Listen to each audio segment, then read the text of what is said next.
Voter তালিকায় নিবিড় সংশোধন বা এসআইআর নিয়ে নিত্য নতুন অভিযোগ জমা পড়ছে। ক্ষণে ক্ষণে নতুন নির্দেশ নিয়ে অসন্তোষ প্রকাশ করছেন খোদ বিএলও রায়।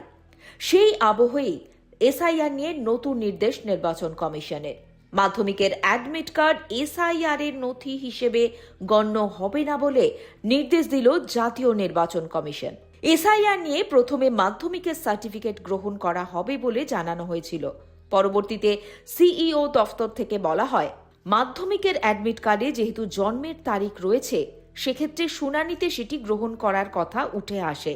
এমনকি যারা মাধ্যমিকের অ্যাডমিট কার্ড নিয়েও পরীক্ষা দিতে পারেননি, যারা পড়াশোনা ছেড়ে দেন, তারাও জন্মের তারিখ হিসেবে সেটি জমা দিতে পারেন।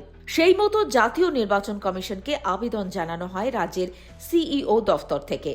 কিন্তু জাতীয় নির্বাচন কমিশন স্পষ্ট ভাষায় জানিয়েছে, মাধ্যমিকের অ্যাডমিট কার্ডকে কোনোভাবেই নথি হিসেবে জন্ম তারিখের তথ্য হিসেবে বৈধতা দেওয়া হচ্ছে না।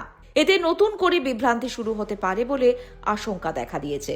এতদিন অনেকেই নথি হিসেবে মাধ্যমিকের অ্যাডমিট কার্ড জমা দিয়েছেন।